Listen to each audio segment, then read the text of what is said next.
Баярлалаа. Хамтаа сүрэн нэвтрүүлгийн шинэ дугаараар тавтай морил. Өнөөдөр би үндэсний намын сан дээр ирсэн байна. Ингээд бүгдээрээ картаа нэлгэцгээе.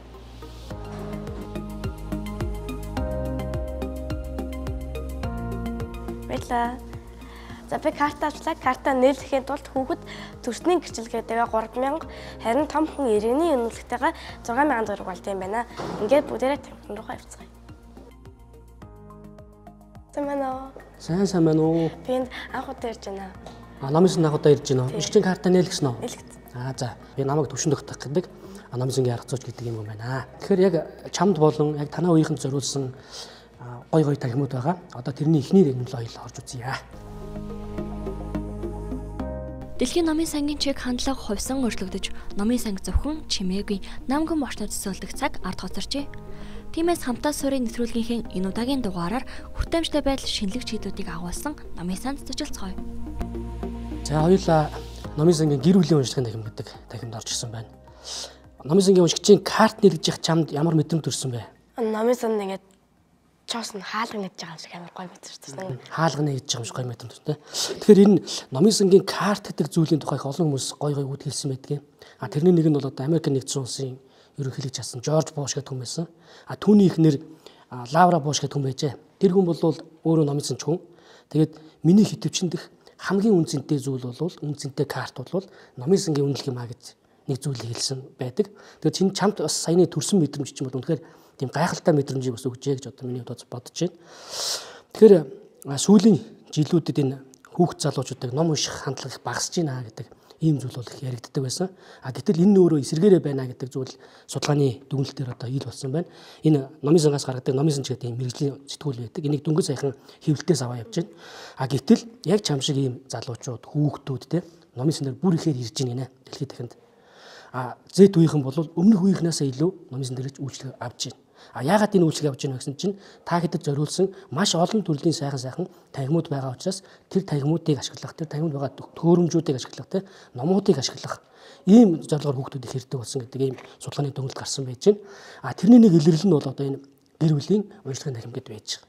Тэгэхээр ер нь бол манай эцэг эхчүүд яа гэм бэхээр хүүхдүүдээ явж ном унш гэдэг шаардлагыг тавиад байдаг. Гэтэл өөрөө тэр унших үйлд нь зэрэгцэж ингэж оролцдоггүй ийм талууд бол ажиглагддаг. Тэгэхээр энэ тархимын маань гол зорилго бол яг хүүхдүүдэд ахуулж ирээд хүүхд маань эсвэл ах эгч өвөө эмээтэйгээ хамт ирээд унших юм бол бүр илүү унших үйлд нь дэмжлэг болдог юм байна. Ийм тархим байж байгаа.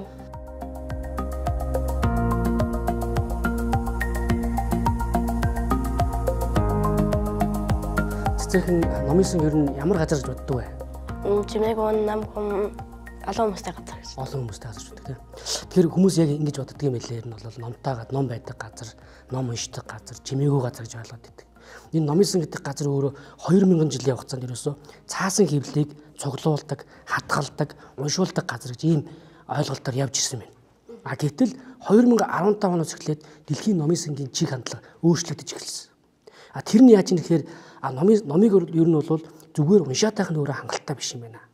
Уншсан юмыг бидгэд заавал ямар нэг байдлаар үйлдэх ёстой байна. Бүтээх ёстой байна. Хэрэгжүүлэх ёстой байна гэдэг ийм ойлголт дэлхийд дахинд бий болсон байж байгаа.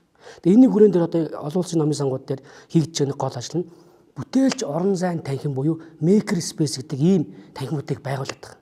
Одоо чи өөрөөр яг номын сангийн бүтээлч орон зайн төв буюу тэр танхим зогсож байгаа гэсэн үг. Энэ танхимд одоо танаа үеийнхэн ирээд юу хийх боломжтой гэхээр одоо 3D принтер гэдэг одоо олон улсад бас яригдаад байна шүү дээ. Бараг хүний нөгөө гар хөл идэрхтэн хүртэл хэвлдэг ийм төхөөрөмжүүдийг энэ тархимуудад энэ байдаг. Гэхдээ одоохондоо бол манай энэ тархим бол арайч нөгөө хүний идэрхтэн хэвлдэг принтер бол байхгүй. Гэхдээ бидний наад захын хэрэглээнд одоо хэрэгцээд хэрэг болохоос зүйлүүдийг хэвлж болох ийм принтерүүд байж байгаа.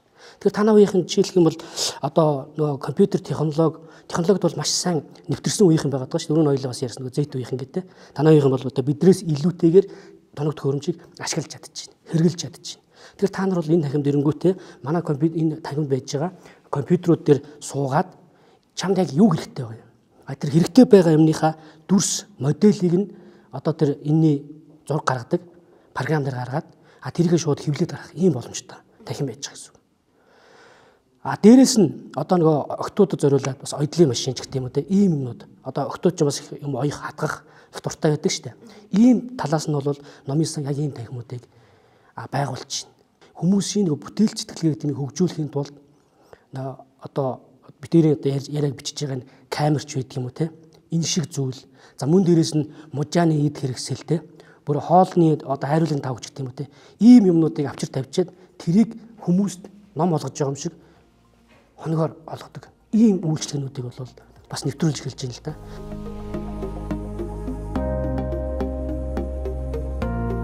Одоо энийг сонсонгууд чамд ямар мэдрэмж, ямар бодол төрж байна? Номын сан гэж ном байдаг гэж боддог ойлголт бол алга болж байна ингээд. Алга болж байна тий. Ингээд дижиталтай хамт хослуулж яаж юм дөө. Унших нь хангалттай биш юм байна. Уншснаа бүй болох хэрэгтэй мэн гэдэг зүйлийг ярьлаа шүү дээ. Тэгээ номын сан дээр бас ирж байгаа уншигч нар маань бол яаж юм гэхээр бас хувийнхаа номтой ирэх тийм сонирхолтой хэрэгцээ байдаг. Тэгэхээр бидний хувьд бас яг уншигчдийнхаа бас хэрэгцээг бодолцож хувийн номтой ордог танхим гэж энэ ахимыг нээсэн байж байгаа. Эндээ сууж болон тийш хараад бас сууж болно гэсэн үг. Тэгээд номын сан маань нэгзнээс хойш энэ танхимд үйлчлүүлж байгаа хүмүүс бол байнгын одоо танхим маань дүүрэн байсан. Тэгэхээр манай Монголын бас уншигч нар маань бол ийм танхим орон зайгаас өгүүлэгдэж исэн юм байна гэдэг нэг зүйл харагдаж байгаа. Сая бүтээч танхим даалгацсан уу? Даалгацсан. За тэгэхээр хоёулаа одоо бол номын сангийн цахим уншлагын танхим гэдэг энэ танхимд ороод ирж байгаа. Тэгэхээр нөгөө номын сангийн үйлчилгээ гэдэг зүйл бол шал өөр болж байгаа гэдэг чи бас мэдэж штэ. Одоо чиний таньдаг хүмүүс дотор энэ цахим технологиг ашиглаж мэддэггүй ч юм уу чаддаггүй хүмүүс байдгүй. Бод. За жишээлбэл ямар хүмүүс байна? Манай эмээ байдаг. Эмээ байна тийм. Тэгэхээр ер нь яг одоо дэлхийн дахинд одоо нэг тулгамж байгаа нэг гол асуудал нь ихээр дижитал хуваагдал гэдэг. Дижитал хуваагдал буюу цахим хуваагдал гэж байгаа. Энэ өөрөө юу гэлж ийм гэхээр цахимыг ашиглаж чаддаг одоо танаа үеийн бол маш сайн ашиглаж чадж байгаа гэдэг түрүүн ярьсан тийм. Яг тэрнтэй адилхан дижитал 90 үеийн цагаач иргэдэг чинь хүмүүсийн тухай яриад байгаа. Уугуул иргэдэг гэдэг. Тэгэхээр та нар бол тэр уугуул иргэдэгтэй бол хамаарж байгаа. Миний үеийнхэн болон миний үеийн сурагчаа бол нөө цагаач иргэдэгт орчиж байгаа байхгүй. Ийм цагаач хүмүүс яаж юм гэхээр энэ нэмийг ашиглах дадал харьцангуй сул байгаа. Тэгэхээр энэ уншлагын танхимын гол зорилго нь бол энэ дижитал хуваагдал гэдэг юмыг арилгах, байхгүй болгох ийм зорилготойгоор үйлчлэг үзүүлдэг ийм танхим байж байгаа. Эндээс яг ямар үйлчлэг үзүүлдэг юм бэ гэхээр хүмүүсийг одоо жишээлбэл технологиг ашиглаж сургах нэгдүгээрт. Хоёрдугаарт нь бол технологиг ашиглаж мэдж байгаа хүмүүст зохистой бас цаг хугацаанд эдгээр технологиудыг ашиглуулах. Гуравдугаарт нь нөө цахим ном болон бусад яг номын сангийн зорилгоор хүмүүст эрдэм мэдлэг олгох, соёлын үйлчлэгээ авах. Энэ зорилгоор энэ уншлагын танхим бол үйлчлэгээ явуулдаг. За энэ үйлчлэгийг явуулахад бол одоо ингээд номын сантар суурин компьютерууд, за мөн дээрээс нь VR төхөөрөмж байдаг юм те. За iPad, Kindle-үүд те. Ийм зүйлүүдээр дамжуулж энэ цахим уншлагын танхим бол үйлчлэгээ үзүүлж байгаа.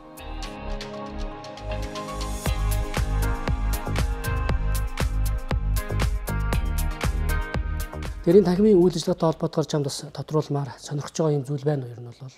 Энэ Kindle гэдэг таблет жижиг юм би сонирхож байна л да. За Kindle гэдэг зүйл маань яа гэм бэ гэхээр энэ бол энэ дэлгэц талаас ингээ аваад үзэхэд бол дэлгэц нь хүний нүдэнд туяа тусахгүй яг цаастай адилхан тийм мэдрэмж төрүүлж уншигдж идэг. Нэг юм жижигхэн Kindle дээр 500-600 мянга, заримд нь бүр 2000 ном багтдаг байхгүй юу? Одоо бид нар 2000 номтой номыг халааслаад явж байгаа гэсэн үг. Энэ зүйлийг бол хүсэх юм бол бас гэрээр аваад явж болно гэсэн үг. Ийм байдлаар бол ингээ үйлчлэг үзүүлдэг. Зэт үеийнхэн бол номын санд хамгийн их ирж байна. Тэр хүүхдүүд маань ирээд юу хийж нэгсэн чинь номын сан дээр контент гэж зүйлээд хэрдэг болсон те. Контент бүтээгч гээд агуулга бүтээгч гэж яриад байгаа те. Тэгэхээр хүүхдүүд номын сан дээр ирэнгүүтээ BookTok, Bookstagram гэдэг. Одоо таагаад цаа мэдэн шүү дээ. Instagram гэдэг байдаг. TikTok гэдэг те. Тэр хоёрын өмнөх үгийг насангуудаа BookTok, Bookstagram гэдэг байдлаар яг номтой холбоотой юм контентуудыг хийж үеийн залуучуудаа бүр ихээр урайлан дуудаж номын сангийн үйлчлэгийг татаад байгаа байхгүй. Түүгээр дамжиж бас ингээд эрдэм мэдлэгийг бас олж авч байна. Тэгэхээр бидний өвч гэсэн яг залуу үеэ бас мэдэрч энэ чиглэлийн үйлчлэгүүдийг нэвтрүүлэхийг бас эрхэмлэж ажиллаж байгааг нэг илэрлэл нь бол энэ юм байж байгаа. Одоо энэ манай энэ танхим сууж байгаа уншигч нар бол ингээд бас ааяхан дундуур ингээд яваад харж яхад бол хүүхдүүд ирээд код бичиж байгаа. Одоо програмчлалын код гэж ярьдаг шүү дээ. Тэр кодоор компьютерийн код, за тоглоомын код те энэ юмнууд хийж яхаа. Зарим нь одоо ингээд яг YouTube интернет үзээд те англи хэл одоо хэлнийгаа боловсролыг дэвшлүүлж яах. Зарим нь одоо цэвэр одоо бие таалт одоо боловсролын ажлыг эрхэлж яах ч гэх юм уу те. Гэх мэтлэнгээр энд байгаа боломжуудыг одоо хүсснээрээ бас ашиглах боломжтой. Гэхдээ энийг бол ашиглахад бол тодорхой хэмжээний бас цаг хугацаатай байдаг. Тэгэхгүй болохоор одоо жишээлх юм бол цахим технологи бас хэтрүүлж хэрэглэснээс болж одоо нийгэмд ямар сөрөг ур дагавар бий болж байгаа вэ гэдгийг одоо бид хүн бүгд сайн мэдж байгаа тийм. За хоёулаа одоо энэ номын сангийн онцлог хэрэгцээ дээр гэдэг уншлагын ахимгээд танхимд орчихсон байна. Энэ танхим маань бол нэг давхарт байдаг. Онцлог хэрэгцээ дээр гэж яг энийг хэлээд байна гэдэг. Тэгэхээр энэ дотор бол нөгөө харааны бэрхшээл дээр гээд толгуур эрхтний бэрхшээл дээр гэдэг юм уу те. Энэ хүмүүсийг хэлээд байгаа. Тэгэхээр энэ танхимд бол аль нэг бэрхшээлийг бол онцгойлсонгүй. Ер нь бол өөрт нь хөдөлмөрлөхөд сурахад ингээ бэрхшээл учраад байгаа. Энэ хүмүүс зориулсан танхим байж байгаа. Харааны бэрхшээлч гэдэг юм уу те. Тэрүүгээрээ үндсэндээ бол онцлог хэрэгцээ дээр гэж нэрлсэн ийм танхим байж байгаа. Тэгэхээр тухайн иргэд маань бол энэ танхимаар иргэд болон хүүхдүүд маань энэ танхимаар үйлчлүүлж болно. Хүсэх юм бол эндээ сууж болно.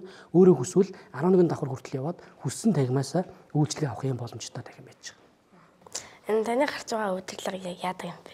Энд хоёр зүйл байж байна. Одоо энэ бол ингээд барайл keyboard гэдэг юм байж байгаа. Барайл дэлгэц гэж. Барайл дэлгэц буюу одоо бид нэр компьютерийг нээнгүүт компьютерийн дэлгэцэн дээр одоо зүйлүүд харагддаг шүү дээ. Google Chrome нэгддэг юм уу, Windows-ийн цонх нэгддэг тийм. Яг тэрнтэй адилхан дэлгэцэн дээр байгаа юмыг энэ өөрөө уншиж өгдөг зүйл багхгүй. Чиг одоо жишээлбэл насаад лахад энэ бол ингээд бүх зүйлүүдийг нь тайлбарлаж өгдөг ийм зүйл хийж байгаа. Энийг бол USB оролтоор компьютерийнхаа нэг процессортой холбоод тухайн хэрэглэгч маань яадаг гэсэн. За энэ бол DZ ном, DZ book гэдэг. Book sense гэдэг ийм төхөөрөмж багхгүй. Одоо бид нэр цаасан номыг бол авч үзээд тухайн номоо бол дээр нь тэмдэглэгээ хийдэг bookmark гэж ярьдаг шүү дээ тийм тэмдэглэгээ хийгээд хуудсыг нь одоо тэмдэглэж явдаг шүү дээ. Яг тэрнтэй адилнаар яг н харааны бэрхшээлтэй зориулсан DZ гэдэг форматын цахим ном байдаг. Энэ номыг бол энэ дээр суулгаад хүмүүст бас гэрээр олгох байдлаар бол үйлчлэгээ үзүүлдэг. Хүмүүс маань бол номын сан дээрээ сонсч болно. Хүсэх юм бол бас гэрээр авч явж болно. Ийм төхөөрөмж хийж байгаа. За ийм хоёр гол зүйл байж. Энэ хоёр зүйл маань бол хоёулаа харааны бэрхшээл иргэнд зориулсан төхөөрөмж хийж байгаа гэсэн. Тэгээ энд танхим маань бас одоо яг харааны бэрхшээлд иргэдэд зориулсан томруулдаг шил, томруулдаг бас компьютер тий. Дээрээс нь одоо бас гэдэг ингээ барайл номууд, за нэг тулгуур эрхтний бэрхшээлд иргэдэд зориулсан тэрэгэнцэр. За энэхүү тэрэгэнцэр маань одоо зөвхөн энгийн тэрэгэнцэр, гар тэрэгэнцэр, зам автомат тэрэгэнцэр ч гэдэг юм уу тий. Мөн дээрээс нь бас ахаад нөгөө тухайн хэрэглэгчид зориулсан барайл ном хийвэлдэг одоо принтерүүд бас энэ дээр байрлаж байгаа гэсэн үг. За бас дээрээс нь одоо манай номын сан дээр ингээд тэр хүмүүсийн нэг бэрхшээл гэдэг зүйл бол бас их олон байдаг. Нэг гартаа гэж ярьдаг, нэг гартаа өрөөсөн гартаа хүнзруулсан keyboard, гарч маус ч гэдэг юм уу те. Ийм зүйлүүдээр бас томлогдсон ийм танхим байж байгаа.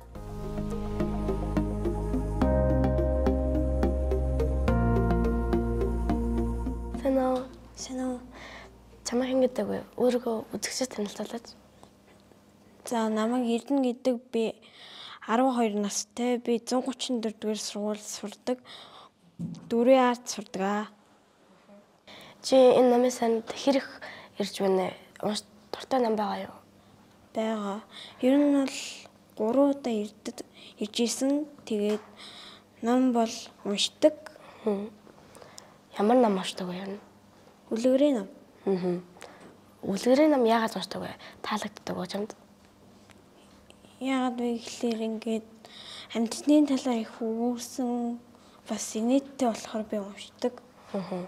Энэ танхимаар үйлчлүүлэхэд чамд ямар санагддаг вэ? За би өөрөө тулгуур эрхтний бэрхшээлтэй. Тэгээд энд ирэхэд надад зориулсан тийм автомат тэрэгэнцэр үйдэг. Тэрэнд нь би суугаад явхад үнэхээр тааламжтай тухтай байдаг. Бусад энэ намын сангаар үйлчлэхэд ямар бэрхшээл гардаг вэ? Бусад намын сангаар яг одоогоор үйлчлүүлж үзээгүй. Энэ төв намын санд л үйлчлүүлж байгаа. Чи энэ намын сан дээр яг юу хийдэг вэ? Би зургийн танхим руу орж зураг зурдаг, хайда ном уншдаг. Дээрээс нь интернетээр ордог. Одоо ийм гоё чамд зориулсан ийм танхим байхад чамд гоё санагдаж байна уу? Ер нь бол тааламжтай тухтай байдаг. Чи ер нь ямар нам уншихыг хүсэж байна вэ? Гэр бүлийн тийм сэдвтэй ном уншихыг хүсдэг. Чиний мөрөөдөл юу вэ? Ямар мөрөөдөлтэй алхах хүсдэг вэ? Би ирээдүйд гадаад хэл сурч орчуулагч хийдэг бол. Яагаад орчуулагч болохыг хүсдэг вэ? Ягаад гэвэл одоо ингээд интернетээр баахан ингээд англи хэл байдаг учраас би ингээд англи хэл сураад орчуулагч хийж болох юм байна гэдгийг би анх ойлгож исэн. Тэгээд орчуулагч хийнэ гэдэг санаа гарсан л да. Гоё мэрэгчлээ болохыг хүсдэг юм байна. Надаа өөрийнхөө сэтгэлийг хуваалцаад ярилцсанд баярлалаа. За тэнч гисэн баярлалаа. Баярлалаа. Тэнд хоёлаа чицсэн шүү дээ. За одоо би намын сангийн уншлагын намаа авч явж болдог уншлагын танхимын нэмэр хийж байна. Тэнд нэг танхим хэрэгж авсан тийм шаар. Тэгэл. Энэ бүтээлчтэй юм байна.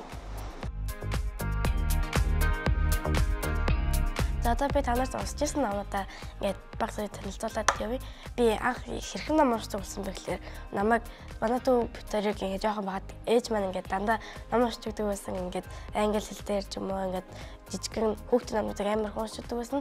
Ягаад ч мэдгүй би ингээд тэр нь ингээд том болоод надаа ингээд одоо үлдсэн ингээд ном унших дуртай болоод үлдсэн. Одоо үргэлжлүүлээд болохоор би энэ хон ингээд номыг унших амар дуртай болсон нэг комик тэгээд дээрэс нь хурдан жижигэн үнэлүүд надад таалагддаг. Ийм зураглал нь ингээ гоё болохоо надад амар их таалагддаг. Энэ ном дээр болохоор цагдаагийн биен дээр ингээ нохооны толгой ингээ үлдсэн бохгүй юу. За дараагийн танилцуулах ном болохоор Гангстер Эмээ гэдэг ном байна. Энэ болохоор эмээ хүү хоёрын харилцааны тухай гардаг. Хүү нэмэдээ амар дургу ингээ би эмээ дээрээ очморгүй байна. Эмээ амар муухай гэдэг байхгүй юу. Яагаад эмээ дээрээ очих дургу вэ гэхээр нэг эмээ нь ингээ дээр үеийн хүн болохоор ингээ одоо нэг амар хүүгээ таадаггүй байхгүй юу. Одоо эмээтэйгээ илүү дотносоод харилцаа нь ингээ гоё улам ингээ гүнзгийрээд хүү эмээ хоёр ингээ улам ингээ төхөрсөг болгоод ингээ бараг найз зүцэг болдог байхгүй юу. Тэгээд нэг шөнө эмээ хүү хоёр нэг банк дээрэмцтэй. Яагаад банк дээрэмдв гэхээр эмээ нь ингээ нууцтайсан байхгүй хүүгээсээ нууцтай нэг нууц өгдөө. Тэрийг нь манай энэ хүү олж мэдээд эмээ ингээ алтартай нэг тийм цуврал тийм дээрэмчин байсан юм байна гэдгийг олж мэдээд эмээ та ийм дээрэмчин хүн байсан юм уу гэд эмээ тийм би ийм цуврал гоё дээрэмчин байсан юм аа ингээд хоёлаа нэг тийм даалгаварт явъя гэд баг дээрэмтдээ. Би ингээд төсөөлжсэн байхгүй гангстер эмээ гэхээр эмээ нэг тийм амар цаанаасаа гангстер эмээ юм багтаа гэсэн чинь зүгээр л нэг энгийн эмээ байсан. Гэхдээ би номыг ингээд дуусгахад ингээд эмээ нь өвчнөр нас урж ирсэн байхгүй. Тэгэхэд ингээд эмээгээ бодоод би бүр амар уйлж ирсэн. Тэгэхэд чи миний 5-4 анги л байсан. Тий. За дараагийн ном болохоор яг манай дүү бүтээр Игч дүүс гэдэг ном. Энэ болохоор амар хөөрхөн яг энэ комик шиг Игч дүүгийн харилцаа ялангуяа одоо миний үе ингээд дүүтэйгээ хэрхэн харилцах дүү нь Игч дүүгийн харилцаа ямар байдгийг илүү агуулсан тийм ном байгаа. Харилцаа нь жоохон нэг тийм тиймэрхүү Игч дүү хоёр ингээд харилцаагаа илүү гоё халуун дулаан болохгүй тичээдэг. Игч нь болохоор ингээд гал шиг дүү нь болохоор нэг хүүтэн мөч шиг юм эсрэг тэрсрэг нэг тийм Игч дүү хоёр байдаг байхгүй яг манай дүү бит хоёр шиг. Тэгээ энийг би ингээд дүүд уусч өгдөг байсан ингээд дэлгэц цуцаал ана энэ ингэ тийм биш тэ ана энэ 50-тай адилхан юм царай гаргаад байж тэгээд амар ингээд нөхөрлөж ингээд уншдаг байсан. Тэгээ хамгийн сүүлд уншиж дууссан ном болохоор Сансрын хүү гэдэг маш гоё ном байгаа. Гангстер эмээг гаргасан хүний дахин нэг ийм Сансрын хүү гэдэг ном байна. Энэ ном дээр болохоор нэг охин аав эгчдэрээ ингээд хэдэн маш олон жил амьдраад ингээ өөдсөн ингээд ихчээсээ зогтох гадаг байхгүй юу. Тэгээ яг ингээд яг орхижсэн чинь ингээд том хашааных нь гадаа ингээд том хөлөг унчтай юм. Тэгээ ингээ өөрөө очиж харсан чинь дотор нь манай Сансрын хөөд байхгүй юу.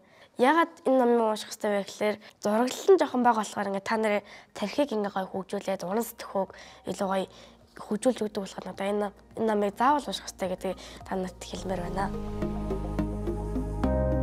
Юу би ягаад ном уншдаг вэ гэхээр ингээд дандаа уц ухаад ахаа миний нүд түтгээр ингээд миний ингээд толгой өвдөдөг байхгүй юу. Толгойгоо өвдөхгүй ингээд ном уншихаар илүү гоё яадаг ингээд өөрөө сэтгэн бодоод үйл явдал ингэж явдал болж байна. Би байсан бол ямар байх байсан бол гэд өөрийгөө орлуулад та нар ч гэсэн ингээд ном уншуулаас тархины өвчлөл нэмэгдэнэ манай багш амар хэлдэг. Хичээл дээр ч гэсэн ингээд ном уншмаар байдаг ч гэсэн бол бараг тийм боломж өгдөг болохоор гэртээ ирээ бараг их цаг ном өнгөрөөдөг болохоор та нар ч гэсэн ном уншвал ирээдүйд бас хэрэгтэй гэж би бодож байна. Хорвоо дэлхий бидний мэдхгүй олон сонирхолтой зүйлсээр дүүрэн. Гагцхүү тэр бүгдийг унших, суралцах, таньж мэтгэж шамтхан чухал юм. Тиймээс хүүхдүүд та нар өөрт бие суралцах боломж бүрийг алдалгүй ашиглан сониуч асуулт бүртээ хариултыг нь эрэлхийлж байгаарай.